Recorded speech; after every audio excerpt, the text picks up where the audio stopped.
The story of Manhattan hides within it a shadow that very few have ever dared to investigate, a shadow made of glass, steel, and silence.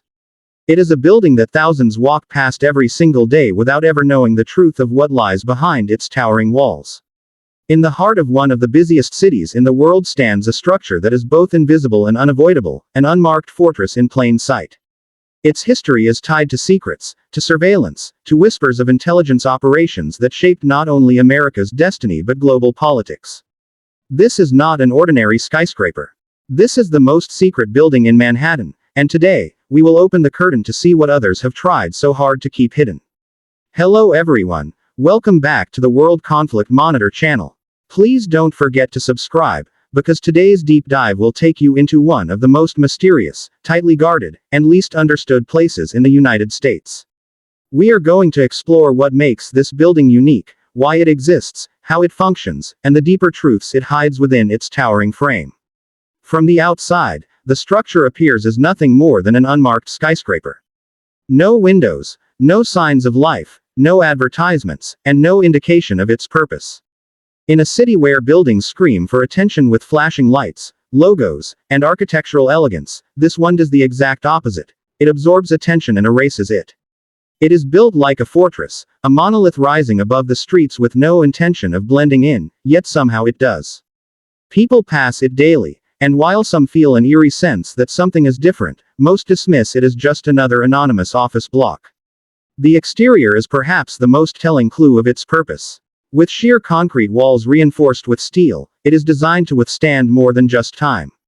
Experts say that the building could survive not only fire and explosion but even a nuclear blast. Its windowless facade is not a stylistic choice but a strategic one, built to shield against radiation, electromagnetic interference, and even outside surveillance. In a city filled with transparency and glass towers, the complete absence of windows transforms it into a fortress designed not to be looked into and not to look out. This deliberate blankness sends a subtle but powerful message: whatever happens inside is not for the public eye. At street level, the doors are few, recessed, and often locked. Security cameras appear disguised, blending into corners or hidden behind panels, ensuring every passerby is recorded but without obvious presence. The very air around the building feels different. Delivery vans sometimes stop by, but their cargo and purpose are never obvious.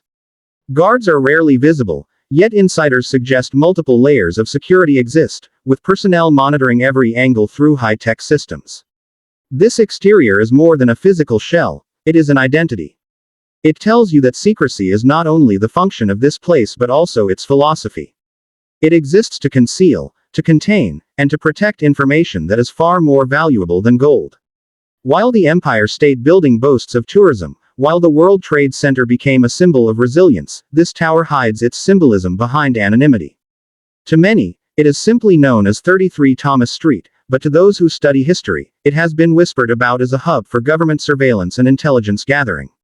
The choice of location itself adds to the intrigue.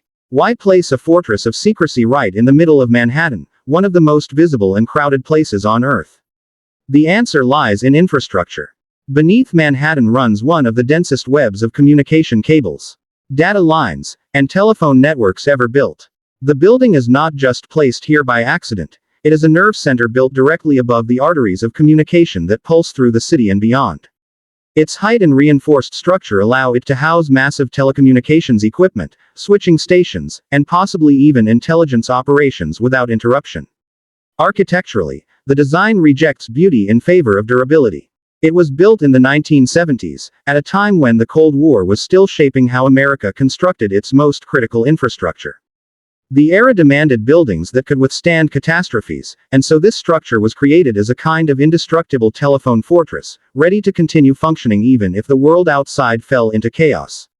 The idea that it could run for weeks without outside support, powered by internal generators and stocked with supplies, only adds to its myth as a self-sustaining bunker disguised as an office building. And yet, its very ordinariness is the camouflage. Unlike military bases surrounded by fences and guards, this building's strength lies in its invisibility. It does not look like a military installation, nor does it wear the symbols of government authority. Instead, it pretends to be part of the fabric of the city while standing entirely apart from it. Its silence is its weapon, And its blank walls are its armor.